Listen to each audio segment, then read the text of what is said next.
desse nosso encontro de hoje. E eu vou começar dizendo que esse encontro de hoje foi um encontro que foi pedido a mim pela Gabriela especificamente, mas com o apoio aí da Yasmin e do Roberto. Nós temos vindo assim de uma série de encontros que a gente tem falado de cada um dos irmãos maiores na casa, né? Então a gente teve um encontro para falar do mestre Irineu, a gente teve um encontro para falar de Obatalá, e aí hoje a gente está, então, falando especificamente sobre o nosso mestre Ramatiz. Então, esse pedido que a Gabriela me fez, Gabriela, a Yasmin e o Roberto, né?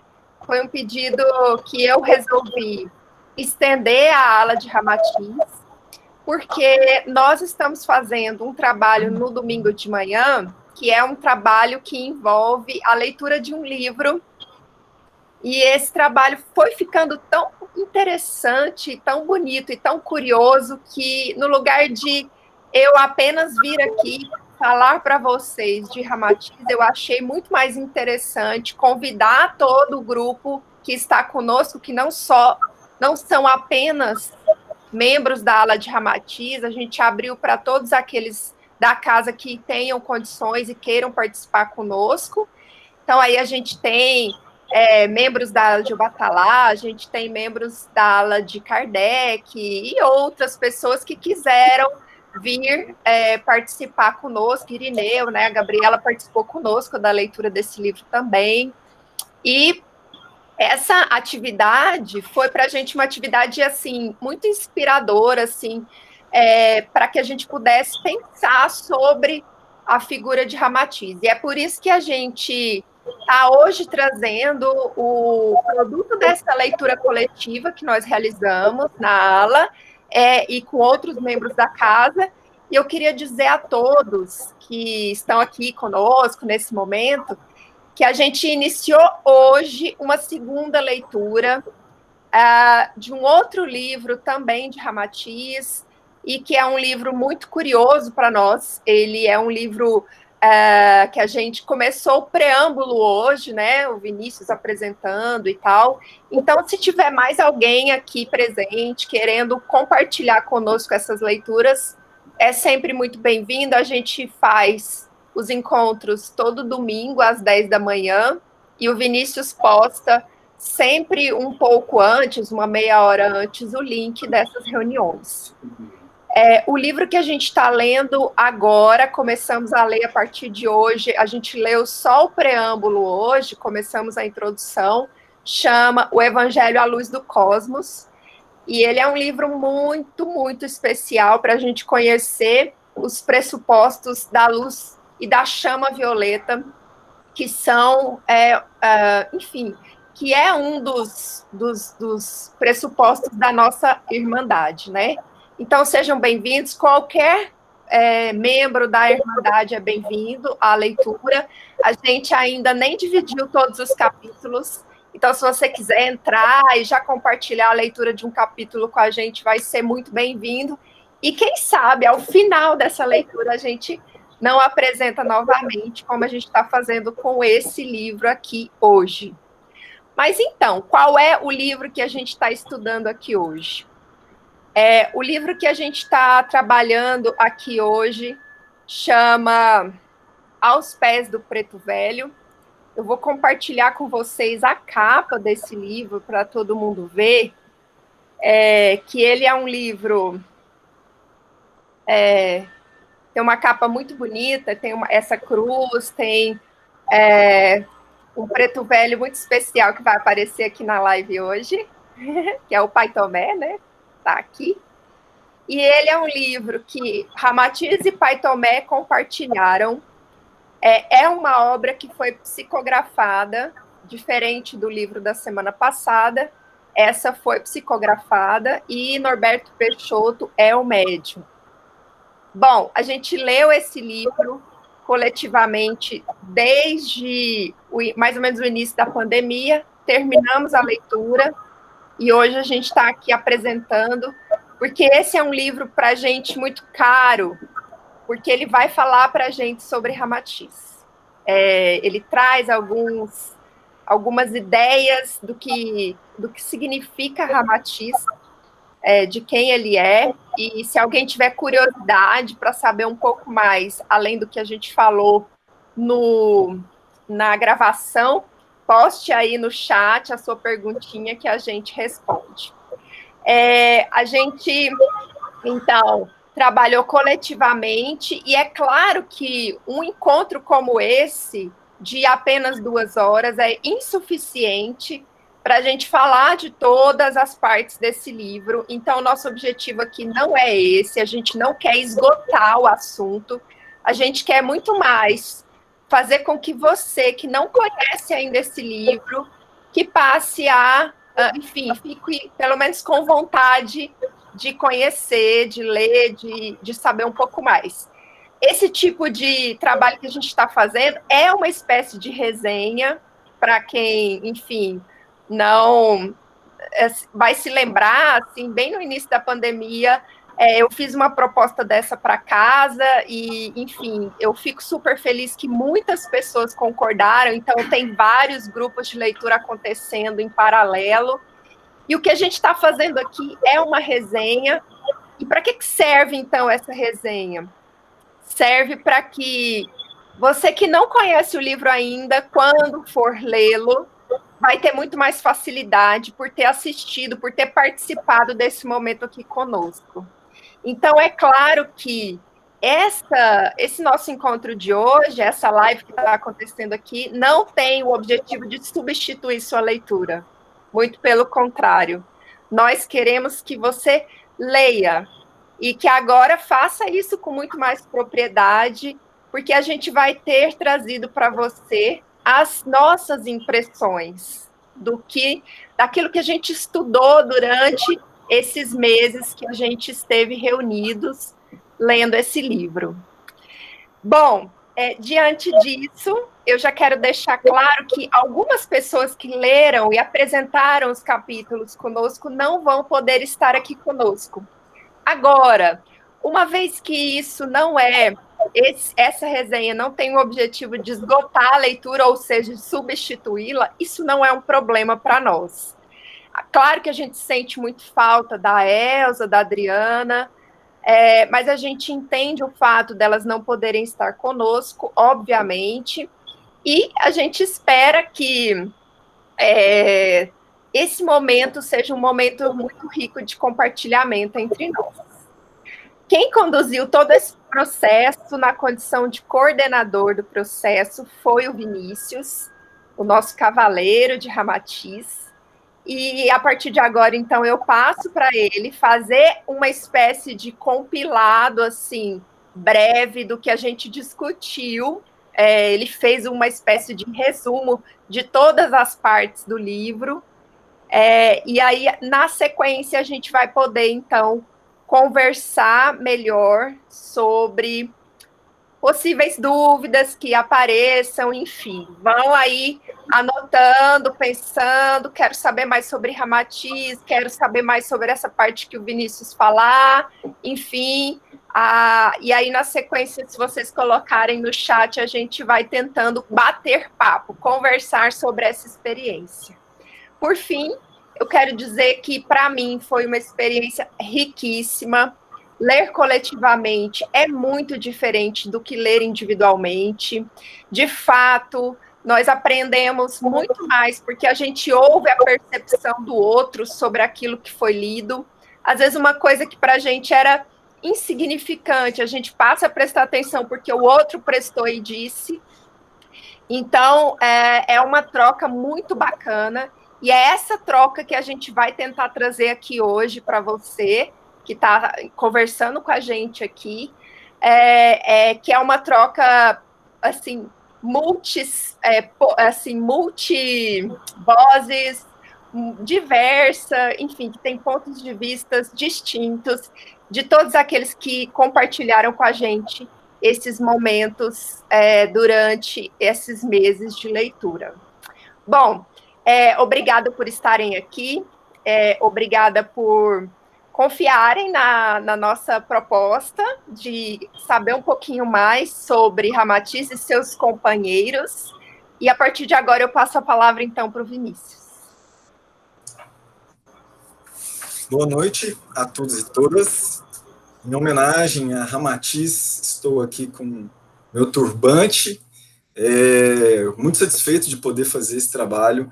Não que a Ramatiz peça homenagens, né? Mas como um formato mesmo de agradecimento, a possibilidade de conhecer o trabalho que ele faz através de suas falanges, por esse trabalho, por essa leitura, como colocado pela Lara, que conseguimos acrescentar mais por fazermos isso coletivamente. E para dar sequência a esse trabalho na linha de Ramatiz, farei aqui junto com vocês agora a invocação às falanges do bem, a oração que aparece, a invocação que aparece nos livros de Ramatiz, a abertura dos livros, que está diretamente ligada ao formato de trabalho que ele desempenha junto com muitos outros trabalhadores. Invocação às falanges do bem. Doce nome de Jesus, doce nome de Maria, enviai-nos vossa luz, vossa paz e harmonia. Estrela azul de Dharma, farol de nosso dever, libertai-nos do mau karma, ensinai-nos a viver. Ante o símbolo amado do triângulo e da cruz, vê-se o servo renovado por ti, ó Mestre Jesus. Com os nossos irmãos de Marte, façamos uma oração, que nos ensinem a arte da grande harmonização. Que assim seja, e salve Ramatiz. Esse livro, Aos Pés do Preto Velho, ele, como o próprio nome diz, né, aos pés do Preto Velho. Quando é que fazemos isso? Né? Quando escutamos o Preto Velho. E o livro é na toada do Preto Velho. Ramatiz tem uma lista extensa de títulos e ele não trabalha sozinho. As psicografias, né, as mensagens de Ramatiz já têm décadas, e esse livro, ele é um livro de 2012, e o Preto Velho está ali trazendo a mensagem junto com ele. O Preto Velho, ele é mais do que aquele estereótipo do preto velho que comumente colocamos ou imaginamos, né? E então o preto velho agora, aquela figura que nós imaginamos, que o nosso imaginário guarda, está junto com Ramatiz agora. Nesse livro é assim. E isso já é uma amostra, né? Um livro de Ramatiz, aos pés do preto velho, trabalhando com o preto velho, já é um sinal, um indicativo para que a gente tem que abrir nossa cabeça, para que tenhamos atenção que há algo mais. Então, esse livro, ele tem a toada da conversa do preto velho. E esse livro, na toada do preto velho, né, ele trata do trabalho espiritual. Entre outras coisas, vou focar aqui esse viés, esse caminho, do trabalho espiritual. Já é tempo de tratar disso. Bom, falar de preto velho é também falar de Umbanda, né? A ligação é direta. Então, é preciso tratar desse trabalho espiritual universalista, como propõe Ramatiz desde o começo das suas comunicações, de um jeito mais aberto. E nesse livro, ele trata isso com o preto velho. Ramatiz trata o assunto do universalismo, do trabalho espiritual, da evolução individual, junto com o preto velho e na Umbanda. Né? O preto velho da Umbanda falando ali e nos auxiliando a entender pontos que já podemos ter lido em outros livros, né? ter outras informações. Mas Ramatiz segue junto com esse irmão trabalhador na toada do preto velho para nos passar essa informação. E aparece nesse livro Pai Ambrósio. E a história do Pai Ambrósio, ela é uma história que conta a história de um preto velho, mas conta de um trabalhador preto velho, né, um trabalhador espiritual preto velho, mas conta a história também, por estar ligada, por ser a história de uma pessoa, né, Pai Ambrósio é um espírito, Pai Ambrósio é uma pessoa. Então, esse preto velho, Pai Ambrósio, um dia esteve encarnado. E o que ele fez de trabalho espiritual como encarnado? O que nós, como trabalhadores espirituais encarnados, estamos fazendo? Quizá sejamos depois um preto velho, quizá trabalhemos com Pai Ambrósio. Então, o livro narra isso para a gente, né?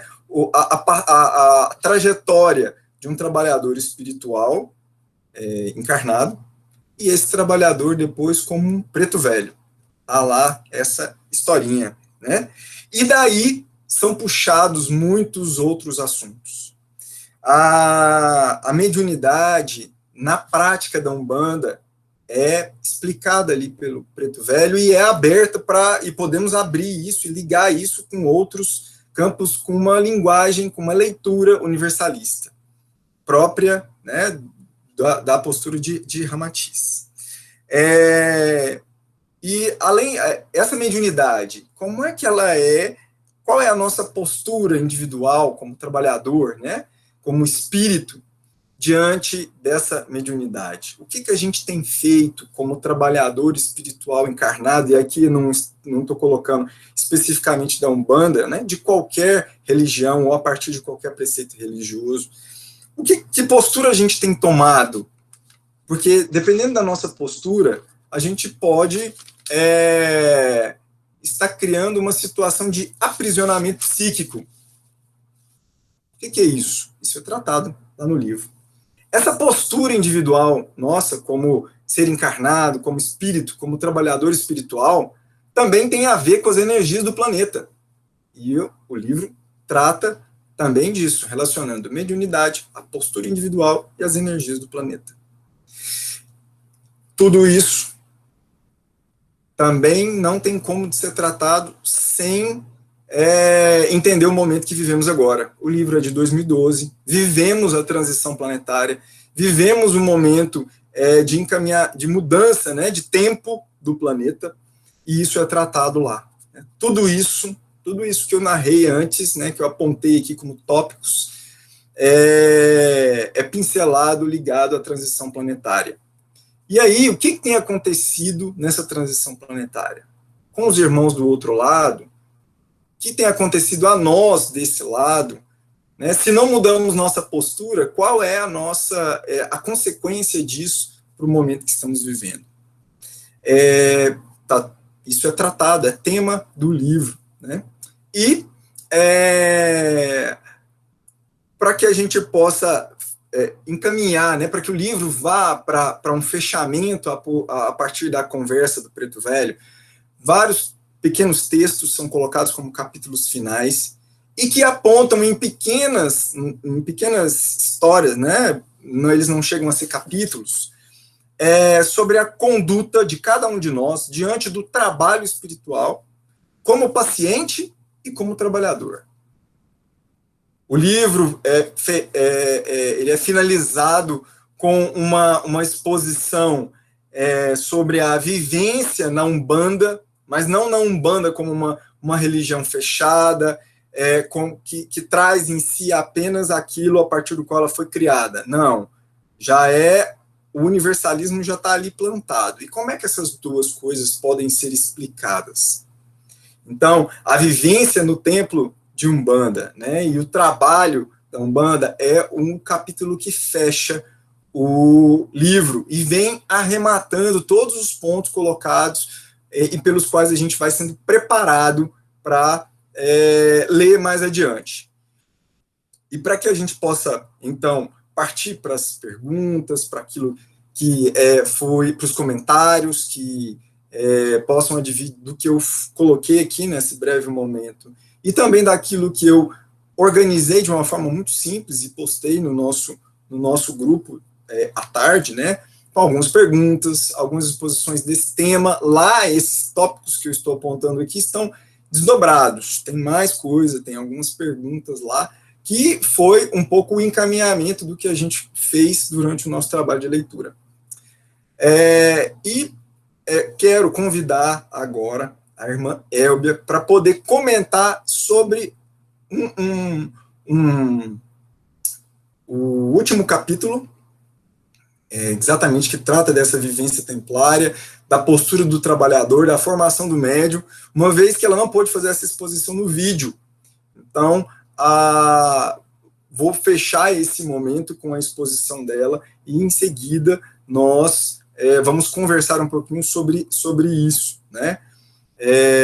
Desde a história do Pai Ambrósio a esses diferentes posicionamentos, questões de transição planetária, da energia do planeta, do aprisionamento psíquico, de como é que os irmãos têm sido movimentados nesse momento de transição planetária, tudo isso que o Pai Tomé traz para a gente junto com Ramatiz. Então, passo agora a palavra para a irmã Elbia, para que ela possa fazer essa breve exposição. Obrigado a todos e fiquem conosco. Boa noite. Então, eu vou falar da terceira e última parte do livro, denominada Vivência Templária e Mediúnica na Umbanda com Jesus, onde o Pai Valdo, do Templo Espiritualista do Cruzeiro do Sul, ele descreve um pouco da sua vivência como sacerdote de Umbanda. Segue um trecho. Caminhar como espírita umbandista era amar e respeitar todas as criaturas como irmãos que perseguem a mesma meta, chegar a Deus. O nosso planeta está em processo de regeneração. Vão ocorrer mudanças nos aspectos físicos e espiritual. No processo de desencarnação e reencarnação, o nosso planeta terá uma nova cara entre 2057 e 2060, após a transição que está acontecendo. A Terra, de terceira dimensão, que correspondia ao mundo de si, conforme a doutrina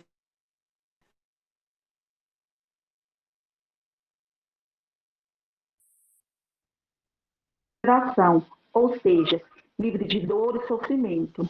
Essa transição foi anunciada pelo Cristo quando esteve entre nós encarnado. Esse capítulo fala também sobre a vivência templária e mediúnica. Como o médium deve se comportar? Cada médium, por sua vez, deve estar preocupado com a sua atuação, seus estudos, seu amadurecimento mediúnico, e nunca com a deficiência ou imperfeições de seus irmãos de corrente, pois isso cabe aos mentores espirituais e dirigentes do tempo. O médium deve estudar e ler muito, ter disciplina, ser assíduo com os seus compromissos com o tempo. Tem que orar frequentemente, exercitar a humildade e ajudar o próximo com amor. Quando se fala em templo, logo nos remetemos ao templário. Templo, igreja, terreiro, ou o nosso corpo, que é o templo da nossa alma. O templo é o lugar onde oferece estudo, conhecimento, oportunidade de exercitar a disciplina, de ter um desenvolvimento mediúnico saudável, desprovido de fantasias. Um bom médium nunca deixa de se capacitar. Agora eu passo para vocês, para a gente ir para as perguntas. Obrigada, Elbia, Vinícius, Lara.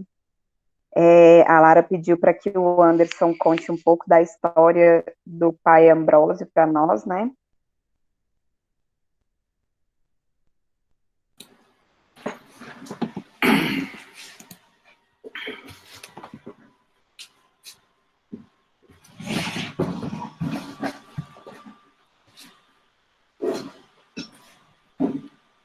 Boa noite para quem é de boa noite, boa tarde para quem é de boa tarde, e bom dia para quem é de bom dia.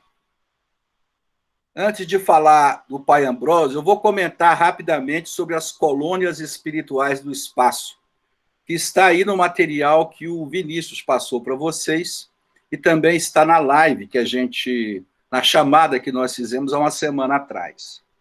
Por incrível que pareça, o astral hoje, ele possui réplicas das igrejas e das práticas espirituais que existem aqui na Terra.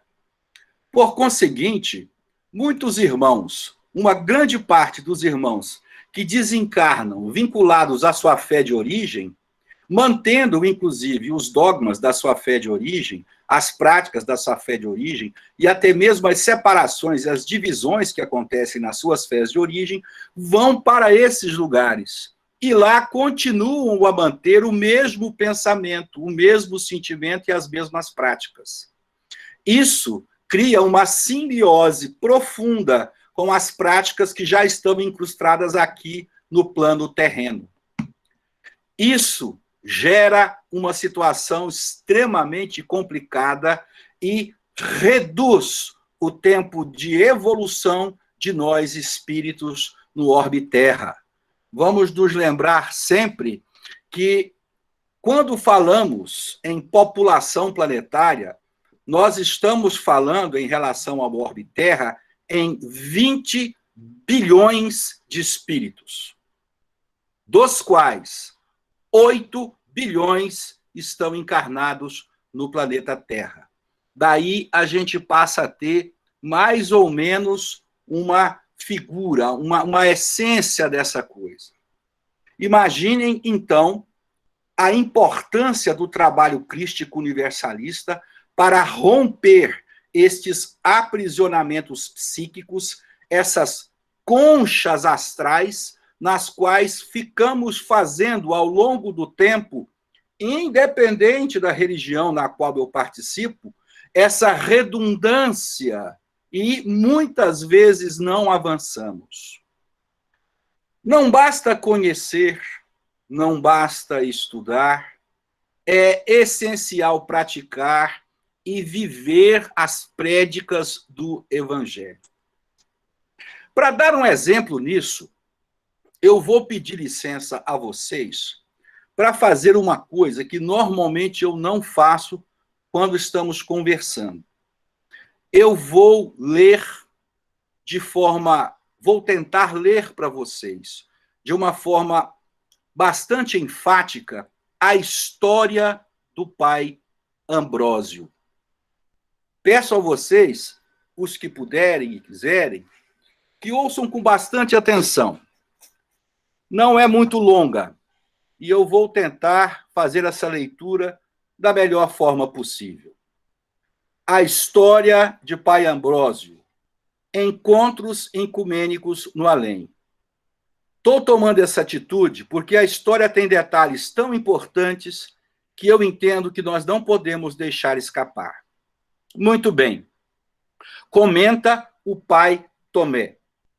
Quando eu estava psicografando o texto anterior, no momento em que recepcionava o pensamento de Ramatiz sobre o exemplo do pastor que pregava solitário em praça pública, minha visão psicoastral ampliou-se, percebi a aproximação de uma entidade que representava a seguinte aparência: estatura mediana, negro, bem vestido, de terno e gravata, reluzente cabeça raspada, barba branca, bem aparada, aparentando mais ou menos 60 anos, semblante suave e simpático, com uma Bíblia nas mãos.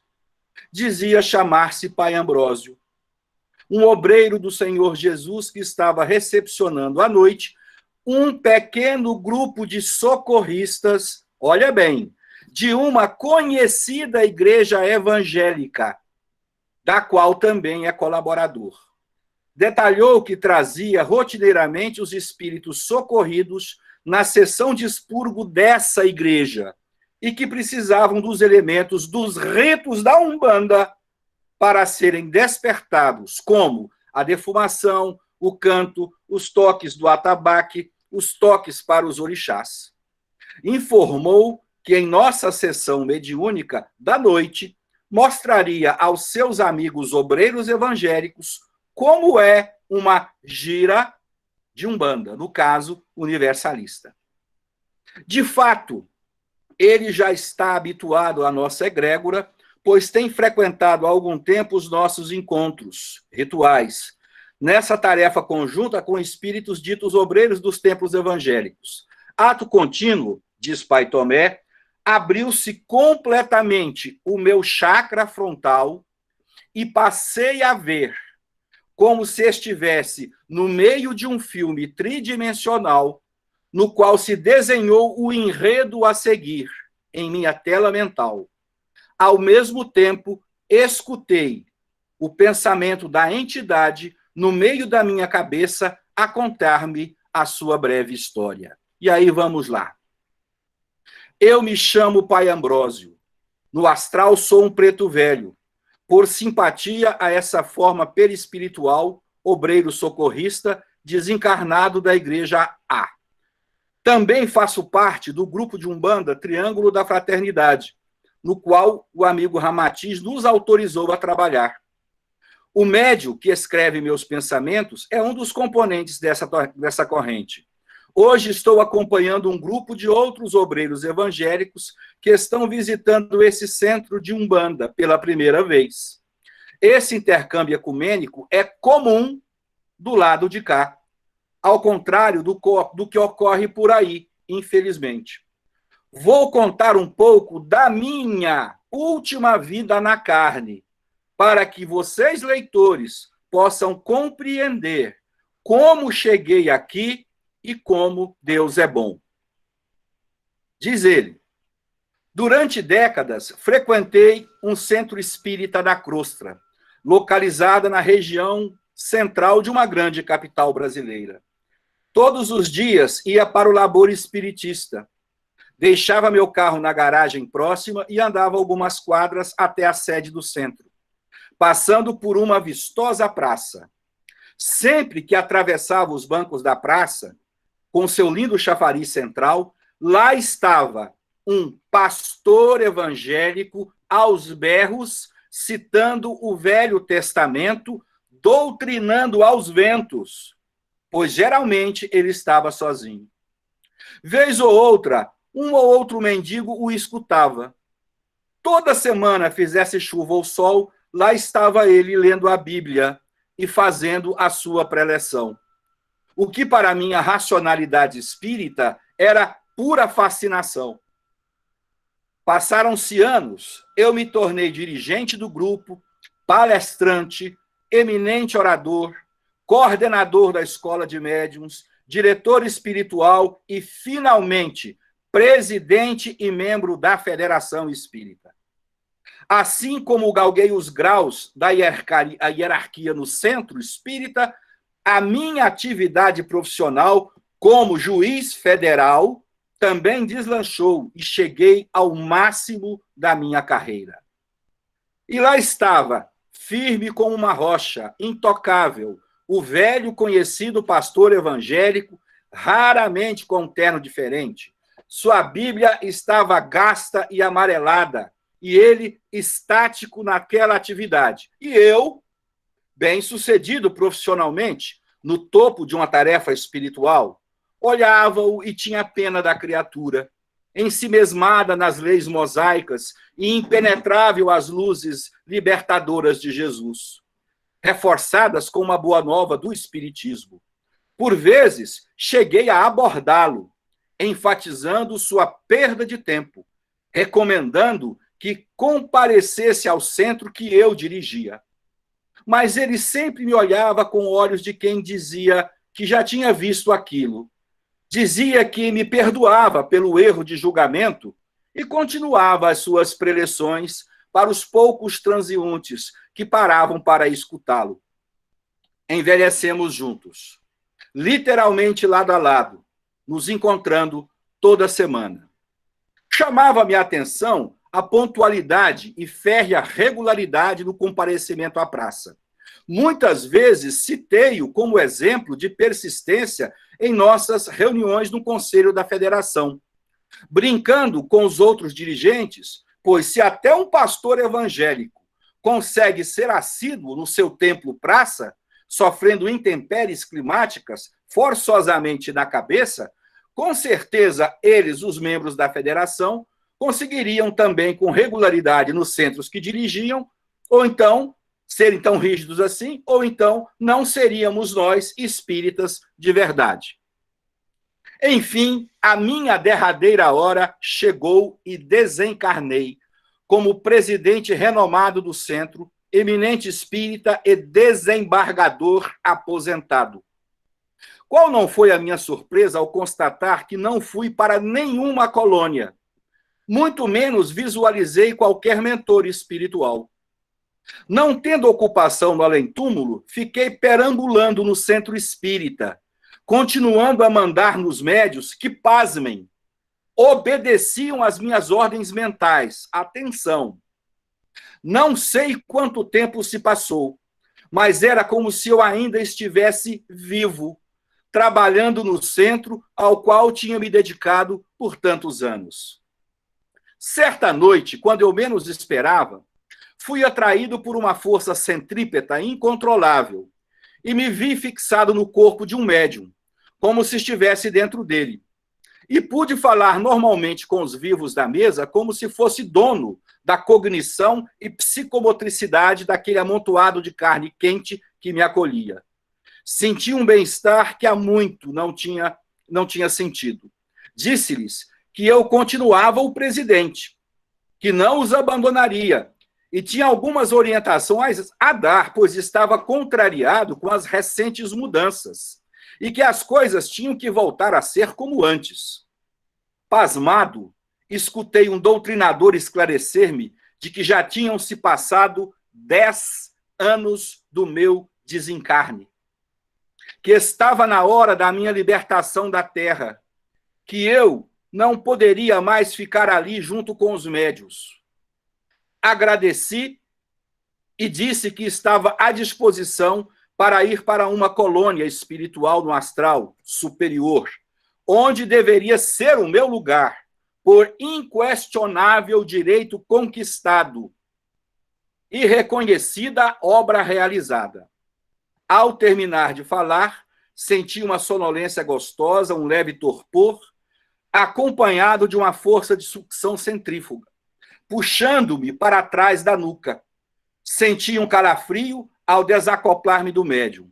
Suave, repentinamente, desvaneceram-se todas as formas de construção em que eu me encontrava e vi-me numa estrada escura, completamente solitário. Andei, andei e andei. Nunca encontrava ninguém. Tanto caminhei que as solas dos meus sapatos ficaram gastas e comecei a andar descalço, sentindo muita fome, sede e cansaço. Um dia, com feridas sobre as solas dos pés e pústulas fétidas nas canelas, que tinham se formado pelos constantes arranhões dos galhos secos que encontrava em meu caminho, sentei no chão e comecei a orar alto. Pai Santíssimo, por que me abandonaste?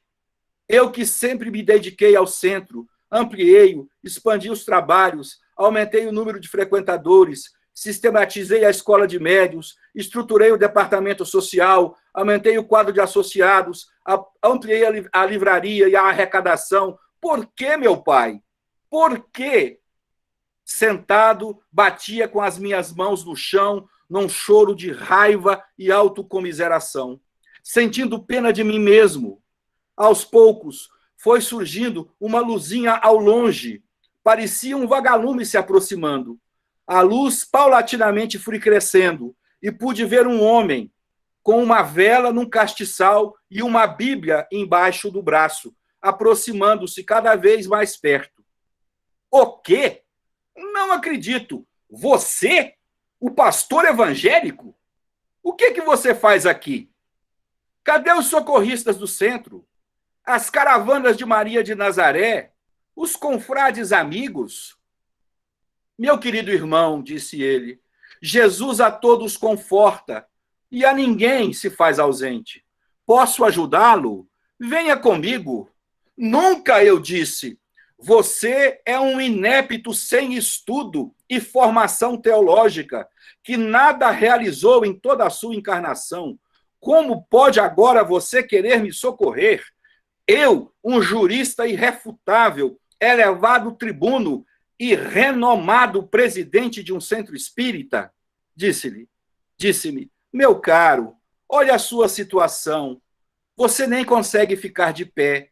Seus cabelos estão longos e desgrenhados, suas unhas enormes, suas roupas em farrapos, suas pernas purulentas e o seu semblante chupado, qual cadáver andando à noite. Está fraco, com fome, com sede, mas não verga o seu orgulho insano.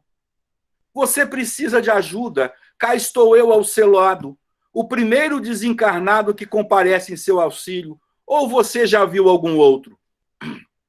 É verdade, disse-lhe. Tenho que admitir que nunca enxerguei nenhum. Você é o primeiro para minha decepção. O que houve? Por que eu fui abandonado? O que eu fiz de errado? Onde está o amor fraternal, o consolador tão apregoado nas hostes espirituais? Ele me disse, querido irmão, o amor de Jesus está aqui e igualmente em todos os lugares para onde vamos, sempre ficando com cada um de nós. Você não o sente porque desgarrou-se do seu rebanho. Mas tranquilize-se, pois nunca esteve perdido.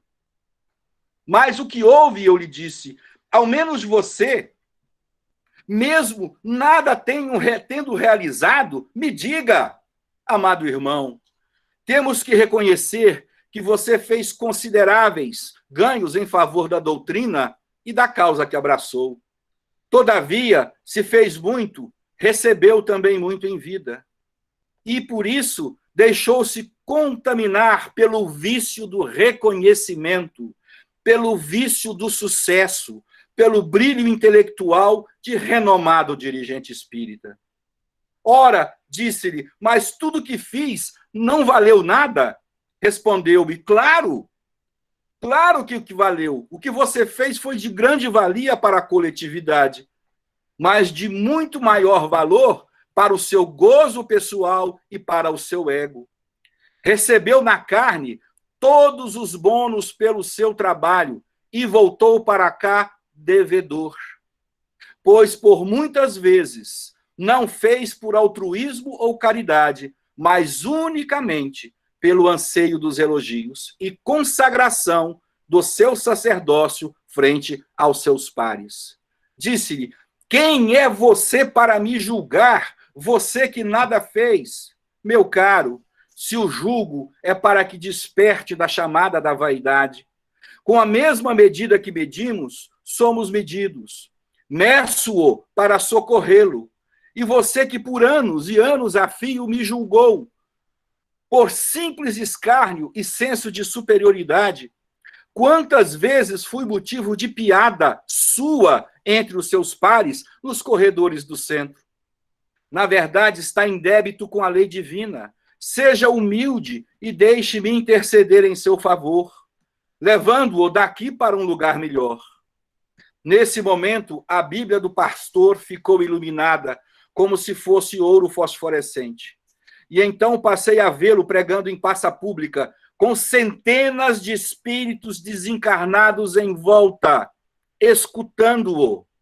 Ao mesmo tempo, atenção, falanges de socorristas, de centros espíritos, da Umbanda e outros próximos, os atendiam. Padres, enfermeiros, caboclos, pretos velhos unidos, auxiliando os sofredores perdidos. Colocavam-nos em macas e os levavam para os diversos hospitais do astral. Enfim, compreendi tudo. Ó Deus, como estive errado em toda a minha existência. Sim, é verdade. Diante do que você fez, no silêncio de uma vida, eu nada realizei quando me comparo. Você foi o alvo do meu barulhento escárnio, trabalhou em silêncio com afinco e humildade. Eu sempre usei minha intelecção para glórias efêmeras e reconhecimento dos meus confrades. Recebi em vida e ainda devo muito. Você nada recebeu na terra, acumulando para quando voltasse para a vida real do espírito. Pode me emprestar alguns vinténs da sua contabilidade sideral? Aceito a sua ajuda e peço o seu perdão. Nada tenho a perdoar, querido irmão, pois em nada me ofendeu. Aquele que não se ofende, não tenho que perdoar. Vamos, dê-me as suas mãos e partamos logo daqui. Com choro sincero, não só estendi a mão, como abracei ardentemente aquele pastor evangélico, como nunca me lembro de ter abraçado alguém. Adormeci como uma criança que é levada para a cama por um avô protetor e bondoso. Acordei numa espécie de internato evangélico no astral, alimentado, vestido, limpo, num quarto com linda vista para um jardim florido. Era um dia ensolarado, suave, cheio, e o cheiro de jasmim impregnava o ambiente. E um lindo canário amarelo chiureava na janela. Um educado monsenhor entrou e disse que eu tinha desencarnado há 20 anos. Passara 10 anos no centro espírita, no meio dos encarnados que fui removido numa sessão de desobsessão. Ocorre que, ainda não tendo merecimento de ser socorrido, tive que ficar mais 10 anos caminhando sozinho por uma estrada escura, que, na verdade, era uma concha astral, refletindo o meu estudo egoísta e solitário de consciência. Acostumado a mandar nos outros, precisava vencer o meu orgulho e permitir-me ser ajudado. Enfim, para que a minha história não se alongue demais, hoje sou um obreiro socorrista numa igreja evangélica. Conduzo para a Umbanda os espíritos afins à egrégora dos orixás, caboclos, pretos velhos e exus. Ainda tenho muito a aprender, a obedecer, enfim, colocar a mão na massa. Vou seguidamente junto com os pastores que fazem pregação nas praças e ajudo no socorro dos sofredores desencarnados que se encontram ao seu redor. Hoje, compareci para contar um pouco da minha história, participar de mais uma gira na Umbanda que vai ocorrer daqui a um pouco, e para contribuir com o Pai Tomé e com o mestre Ramatiz, testemunhando a verdade do lado de cá. Estamos todos unidos em nome de Jesus, num congraçamento espiritualista ecumênico, amoroso, eclético e universalista, que se une na essência do amor e se desvincula das fórmulas transitórias terrenas, sectárias, que tanto separam os homens de Cristo interno. Hoje sou o Pai Ambrósio, me apresento na configuração de um negro velho, simples, obreiro socorrista em nome de nosso Senhor Jesus Cristo. Não importa onde, nem como, nem com quem. Muito obrigado e que a paz esteja com todos vós, espiritualistas da Terra.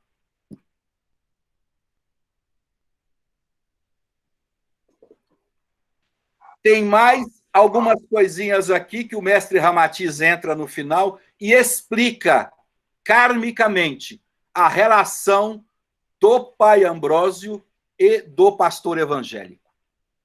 Essa é a história do Pai Ambrósio. Espero não ter tomado muito tempo de vocês, mas eu achei necessário lê-la pela riqueza de detalhes e a força do depoimento.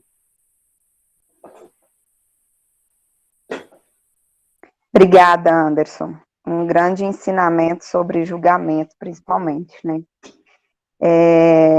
A Lara pede para que comentem mais sobre o aprisionamento dos espíritos. Quem pode fazer os comentários?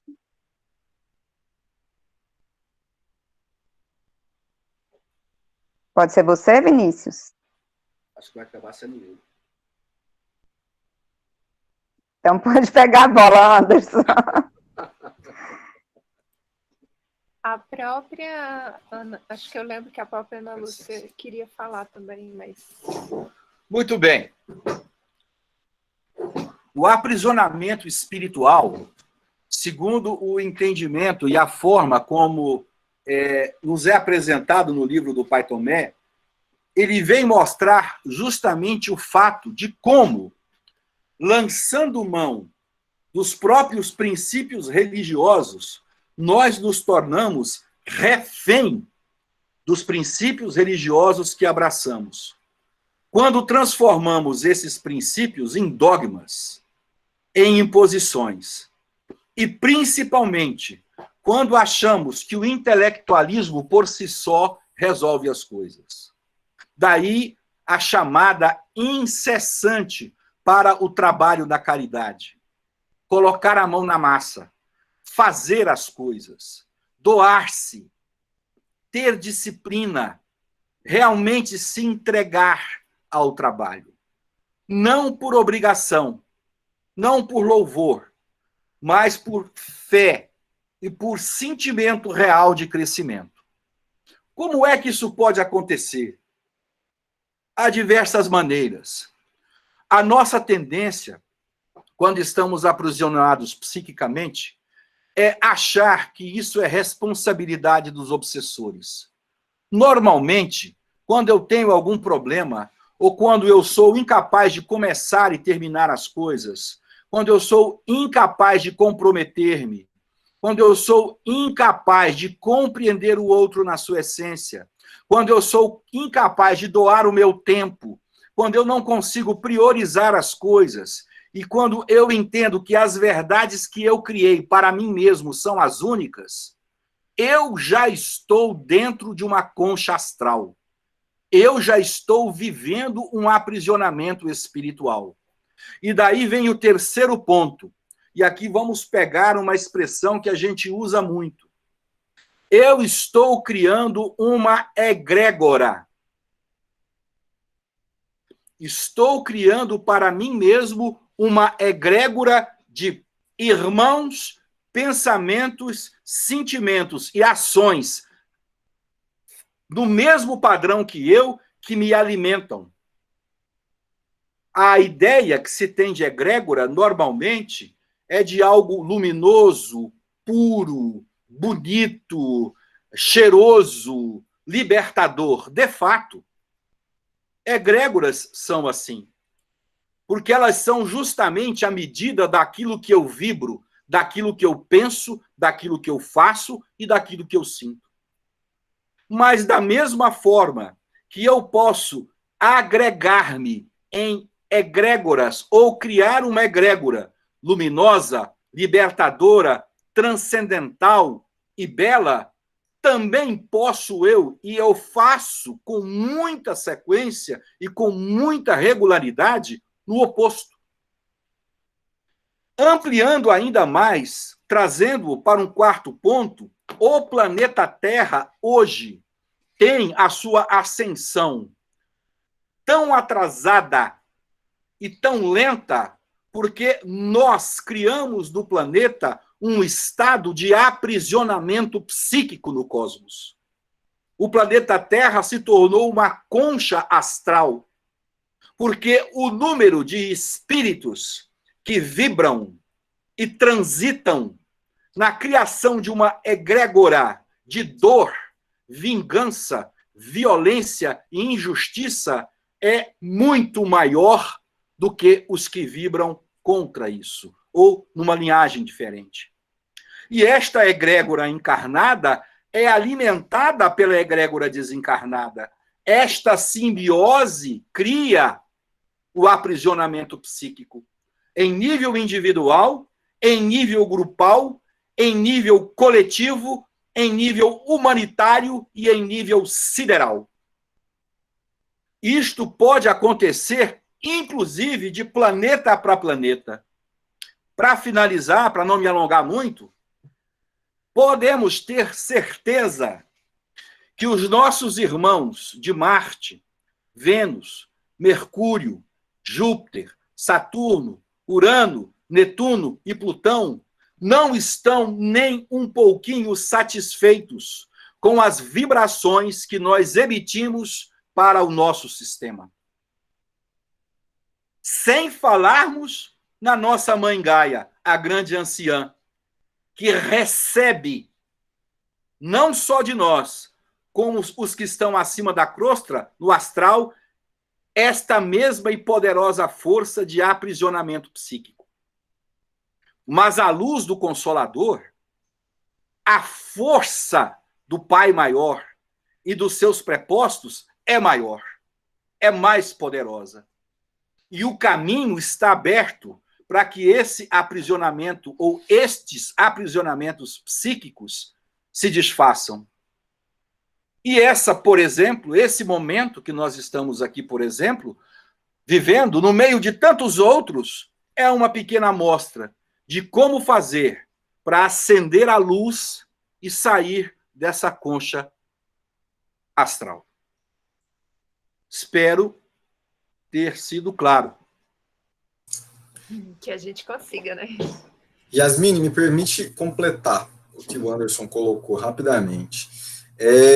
Frisar que a construção desse aprisionamento psíquico que foi colocado, né, pelo Anderson, ele tem um efeito, né, que é a criação e a manutenção de lugares astrais. Esse aprisionamento psíquico, quando a gente vai passando dessa escala individual e ela vai formando os grupos, né, de uma maneira mais coletiva, esse aprisionamento psíquico ele vai tendo uma identidade, isso vai criando o coletivo. São criados, com isso, os lugares astrais, positivos ou negativos. Pai Tomé e Ramatiz também expõem isso em alguns momentos dos capítulos iniciais aí, que essa capacidade, essa acumulação de energia positiva ou negativa, no caso do aprisionamento psíquico que se fecha, isso forma uma coletividade e é alimentada e que ocupa um espaço, que vibra, né, ainda que não seja material. Então, essa é o combustível, esse aprisionamento psíquico é o combustível das chamadas regiões umbralinas, de determinados bolsões astrais, né, onde pode-se ter esse aprisionamento psíquico ligado a uma religião, ligado a uma ideia fixa de determinado grupo. Isso ocupa um espaço, movimenta uma energia astral, cria um núcleo daquela vibração energética que atrapalha ou ajuda, né? No caso nosso, nós temos mais acúmulos, mais pontos, mais focos energéticos que têm atrapalhado nossa evolução, a nossa melhoria, do que o contrário, né? De ter bons núcleos que estão livres desse aprisionamento psíquico, porque já tem um entendimento melhor da ligação com o pai, lida melhor com o material, com o contexto onde vive. Então, isso completa, né, a ideia do aprisionamento psíquico e o seu efeito. Eu gostaria de fazer esse acréscimo. Obrigado. Obrigada, Vinícius. Tem uma questão da Elbia. Hoje existem muitos canalizadores que falam e escrevem diariamente nos meios midiáticos sobre o resgate da humanidade por seres extraterrestres que fazem parte de uma espécie de confederação intergaláctica. Afinal, todo esse deslumbramento, entre aspas, é procedente? Realmente seremos salvos?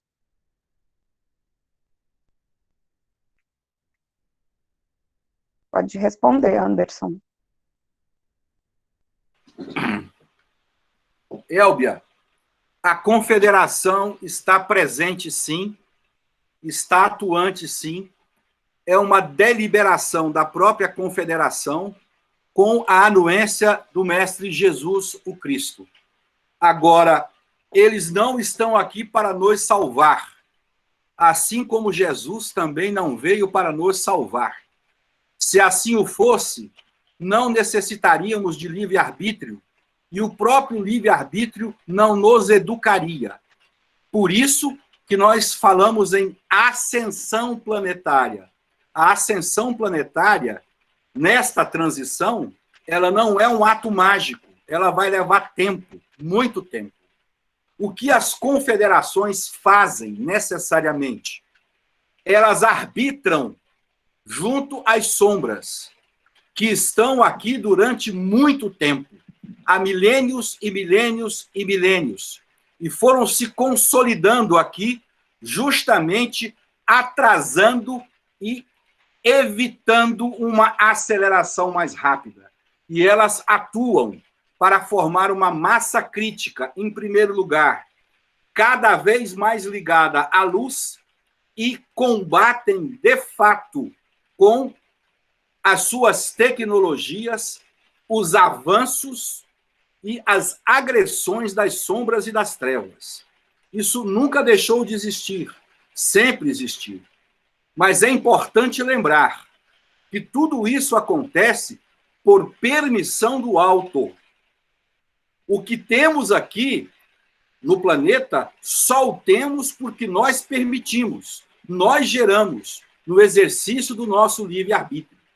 No entanto, estamos vivendo um momento em que se esgota cada vez mais o tempo de renovação, porque não criamos dificuldades apenas para nós, criamos dificuldades para o planeta Terra, criamos dificuldade para o seu entorno e criamos dificuldade para todos os graus de astrais que existem à nossa frente. Ora, a presença, então, da Confederação, hoje, é mais acentuada ainda porque antes. Isto porque os engenheiros siderais, arcanjos responsáveis, entendem que não dá mais para não avançar. Por isso, constantemente, as advertências, os pedidos, as informações. Na última vinda dos 5 irmãos maiores na casa, todos os 5 chamaram a atenção para isso. Os tempos chegaram, o momento chegou, a separação do joio do trigo se faz iminente. E quem faz essa separação não são eles, somos nós. Eles apenas saneiam o espaço para que a Terra possa, a partir dos espíritos que compreendem a luz crística, chegar à regeneração. Segundo ponto, é muito importante, Elbia, que nós saibamos distinguir aquilo que são canalizações, sites, orientações oportunistas, e muitas delas, inclusive, orientadas pelas sombras, daquelas que não são. Um dado fundamental: aquelas que não são, não obrigam, não cobram, não impõem, não manipulam, e seguem especificamente, sem arredar uma letra, o Evangelho do Cristo, as palavras do Cristo. Mas é importante que nós tenhamos esse discernimento, porque todos nós, inclusive os que estão hoje em franco trabalho supostamente espiritual, podem estar fascinados pelo seu próprio ego.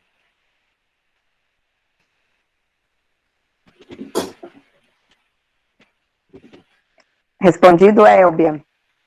Sim, obrigada. Vinícius, por nada. Quando você colocou Pai Tomé, Vinícius, eu fiquei em dúvida se era para que o Anderson complementasse a história sobre Pai Ambrósio e Pai Tomé. Por isso que eu também não entendi. Mas acho que já finalizamos, né? Você quer trazer mais alguma coisa sobre Pai Tomé?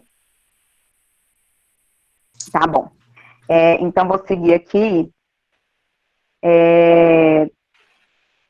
Uma pergunta da Ana Lúcia, direcionada à Ana Rita. Por que Ramatiz não recomenda raspar a cabeça para o santo? Ana Rita? Oi, estou aqui. Bom, como eu falei no vídeo, boa noite, tá, para todo mundo.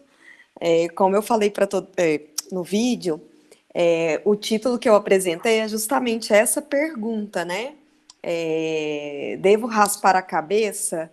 Né? Então, o Ramatiz, ele é bem categórico em dizer que não se deve raspar a cabeça. Por quê? Eu também falei no vídeo, mas vou retomar aqui. Ele começa dizendo aquela máxima, né, de Jesus, né, que disse: vós sois o sal da terra. Quando ele fala isso, o sal é que ele é natural, não tem como você fabricar o sal. Assim como a mediunidade, que é algo natural. Então, nós nascemos com a mediunidade. Não tem como você manipular e criar, assim como o sal. E por causa disso, o ato de raspar a cabeça em rituais pode corromper essa naturalidade, essa mediunidade que é natural. Então, essa que é a explicação dele, assim, em linhas bem gerais. Então, ele é bem categórico dizer que não, porque há esse processo de corrupção, né, da mediunidade, dessa naturalidade, da mediunidade. E também porque em muitos desses rituais em que é feita a raspagem da cabeça, colocado sangue e tal, há uma perspectiva de potencialização do processo mediúnico. E aí ele confirma que não é possível você melhorar a performance, digamos assim, da mediunidade, porque ela já veio do jeito que ela deve ser em cada um de nós. Por isso que cada um vai ter uma particularidade, né? Mas é algo que nos é concedido na matéria para que possamos estabelecer essa relação com o mundo espiritual. E quando você faz isso, como eu disse, ela acaba sendo fruto de uma ilusão de que você vai melhorar essa performance mediúnica, o que não é verdade. Você vai corromper o seu próprio espírito, o que pode acarretar no futuro, quando você for para o plano espiritual, para que irmãos espirituais percebam essa energia corrompida e o seu espírito acaba sendo levado, né, para aprisionamentos, né, como até foi dito anteriormente. Então, em linhas gerais, é isso essa que é a justificativa. Então, não é possível, assim, não tem sentido e pode ser, inclusive, negativo, né? Trazer consequências negativas para o espírito da pessoa que faz esse ato. Muito bem. Respondido? Aí a Cida pediu para complementar, falando sobre a conexão da pineal com a mediunidade, a relação. Tá. E o Ramatiz é interessante nesse capítulo, que apesar dele colocar, parecer no início que a questão central é a raspagem da cabeça, na verdade, eu pelo menos compreendi que é um pretexto para falar sobre mediunidade. Então, a partir dessa pergunta que abre o capítulo, ele vai falar sobre a mediunidade em seus diversos aspectos, e um deles é a fisiologia. Para isso, ele, inclusive, convida um irmão espiritual, que é um médico, o Mohammed, para falar sobre a fisiologia. Eu vou ler um trechinho aqui em que ele explica para a gente o que é a glândula pineal, que está ligada à pergunta da Cida. Só um minutinho. Ele vai dizer assim: a glândula pineal funciona como uma caixa de ressonância das ondas mentais, que recepciona e redistribui para todos os sentidos cerebrais do médium os estímulos eletromagnéticos recebidos, sendo o lobo frontal responsável pelo senso crítico das mensagens, naqueles seres que o têm desenvolvido, auxiliado pelas demais áreas encefálicas. Então, o processo mediúnico ocorre no cérebro, especificamente na glândula pineal, que é a glândula que recepciona as vibrações, né, a energia, e é passado depois para a glândula hipófise, que redireciona para todos os sentidos, que vão gerar a psicofonia, a psicografia e assim por diante. Ele vai explicar que é o caminho natural, que esse caminho natural ele só ocorre quando o médium é educado, que foi o que até está ligado ao que o Vinícius falou no início, né?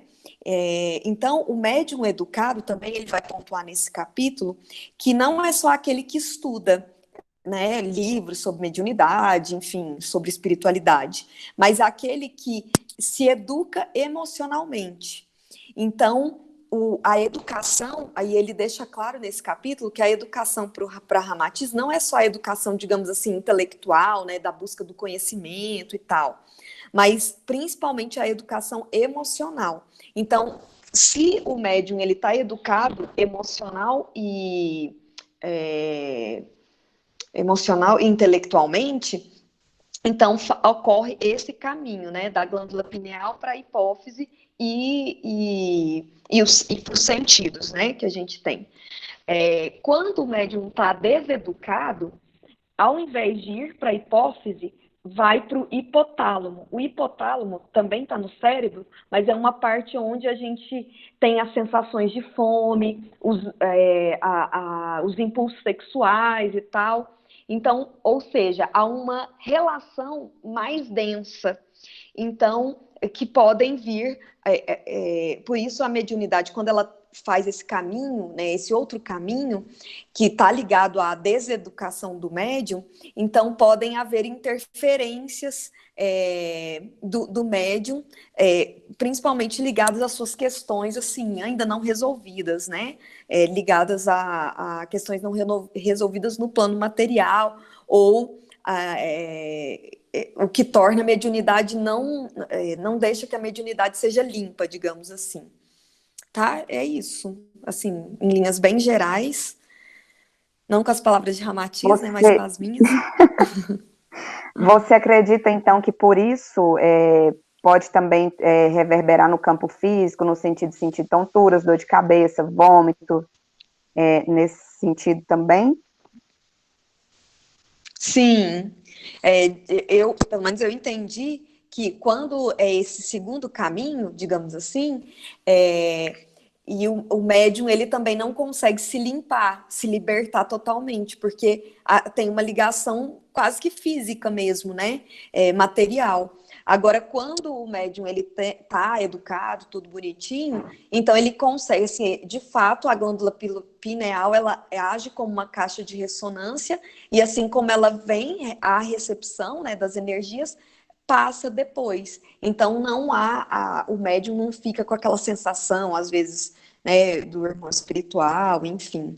Então tem a ver com a educação. Por isso que na ordem, quando a gente fez a leitura do livro, a gente tentava sempre relacionar, né, com os ensinamentos que a gente tem na ordem. Então, por isso que é muito trabalhado, os irmãos trabalham muito com a gente, essa questão da gente se educar, né? Intelectual, moral e emocionalmente.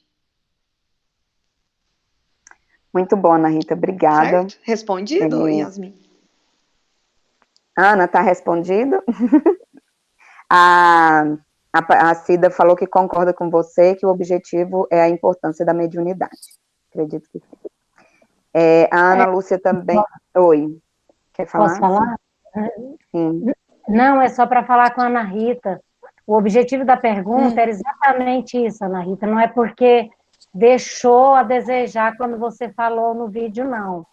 É porque, para mim, é tão importante essa fala sua, e eu acho que agora você foi tão clara, mas tão clara que não tem mais como a gente dizer que não entende isso. Como é que é esse desenvolvimento mediúnico, a partir principalmente de Ramatiz e a partir da nossa casa, né? Porque essa educação, os irmãos falam disso para a gente o tempo todo, né?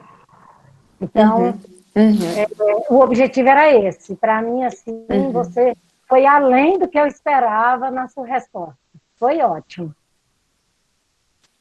Obrigada, Cida. Obrigada. Então tá, obrigada, gente. Pode complementar, né? Não, é que aí no texto também, eu vou falar bem rapidinho para não tomar muito tempo do pessoal que ainda vai falar. Que diferente da raspagem, o uso, que aí é questionado, mas o uso dos atabaques, ou no nosso caso da bebida sagrada e tal, também não traria uma interferência na mediunidade, né? Assim como a raspagem? Aí ele fala que não, que o uso dos atabaques, das músicas, né? Ele não fala da bebida sagrada, mas eu acho que a gente pode colocar também. Ele vai comparar como se fosse quando uma planta está murcha e você joga a água ela vai trazer vida novamente para essa planta, e não altera a essência, só que sem alterar a essência dela. Então, o uso da bebida sagrada, né, dos toques dos atabaques, das músicas, eles não alteram a natureza da mediunidade. Eles são só, tipo, dão um up, digamos assim, né, ajuda a entrar na energia. Diferente da raspagem com o uso do sangue de animais, etc., né, que mexe na essência, assim, da mediunidade, o que não é o objetivo, tá? Era só isso que eu queria completar. Excelente analogia, muito bom.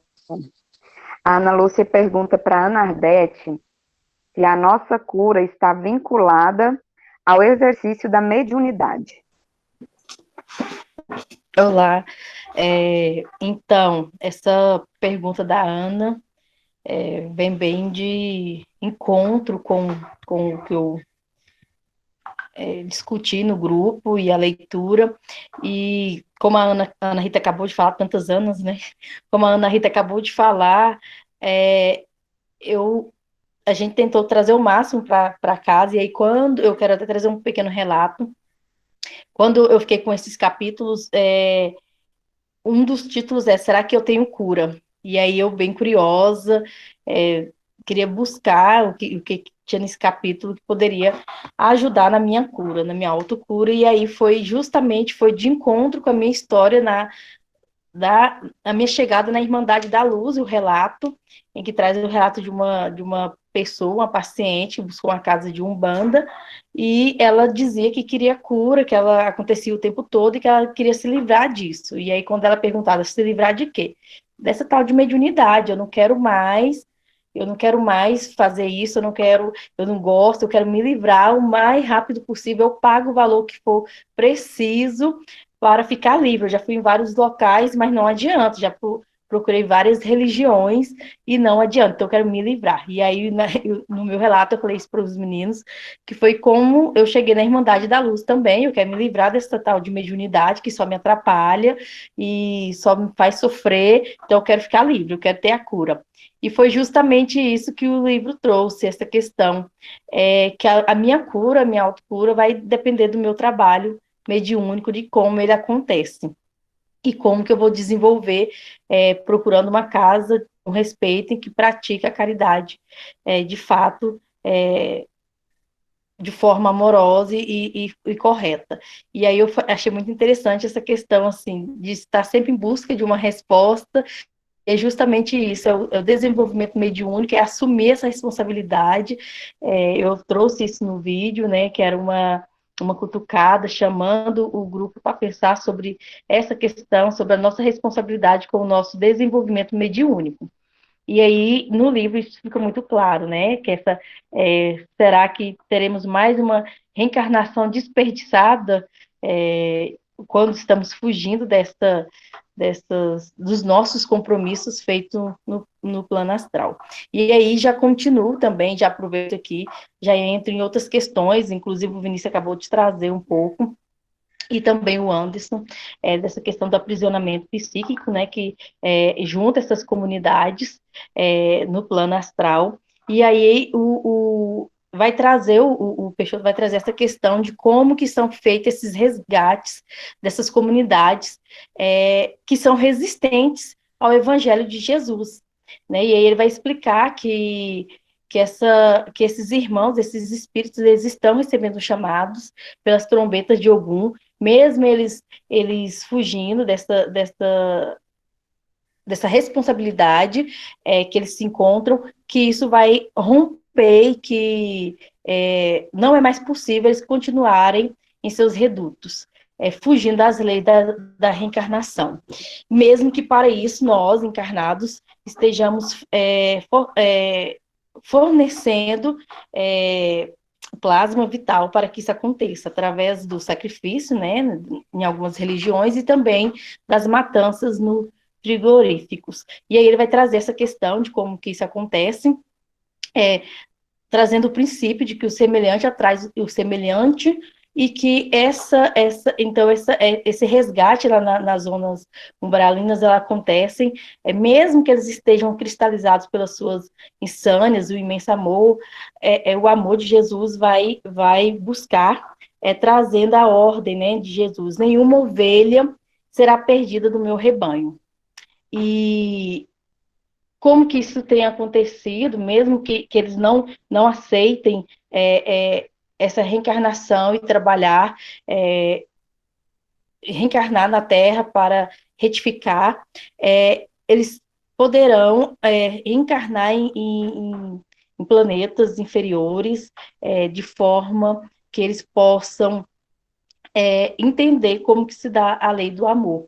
E aí, o Ramatiz também vai dizer que, por determinação de Jesus, como que está acontecendo? Os chakras planetários, eles estão potencializados nesse momento, com a vibração de Ogum, que é a energia cósmica que traz essa força inicial para que haja transformação, que simboliza a vontade divina, e esses caminhos estão abertos. Ou seja, conforme a lei divina, os chakras foram ativados de forma com maior intensidade e níveis vibratórios máximos para que a recepção psíquica seja atraída do centro do planeta. E esses irmãos que estão, os templários que estão participando dessas cruzadas, são irmãos escolhidos, que participaram das cruzadas, aliás, são soldados, literalmente soldados, que estão na linha de frente de batalha e resgatando um compromisso que eles têm em resgate da lei da reciprocidade, lei karma, porque eles estiveram também em outros momentos fazendo esse derramamento do sangue, e agora eles estão na linha de frente fazendo esse resgate nas zonas umbralinas.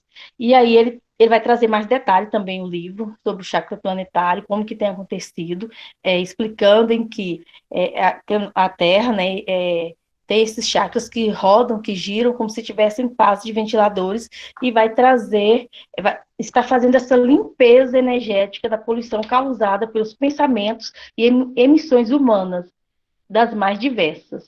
O que causa, no caso, um impacto negativo na contextura orgânica do planeta. Então, essa limpeza nas zonas umbralinas acontece desde essa movimentação magnética, da malha magnética do planeta Terra. E aí ele vai trazer outras questões, como a questão do uso, do derramamento de sangue, da carne, e vai explicando como se ao depararmos com animais jogados, resto de animais em estado de decomposição, isso nos incomoda e nos traz angústia, como que os irmãos espirituais se alegram com esses sacrifícios. E traz também essa reflexão do uso em forma desproporcional da carne, em forma de alimentação, dos grandes frigoríficos, dessa matança, e traz também essa questão que isso está ligado ainda à necessidade do processo evolutivo mesmo, nosso, de quem aqui habita, mas que vai chegar também esse momento em que esse derramamento de sangue será repensado para que a Terra regenerada, como o Anderson trouxe no começo, possa acontecer de uma forma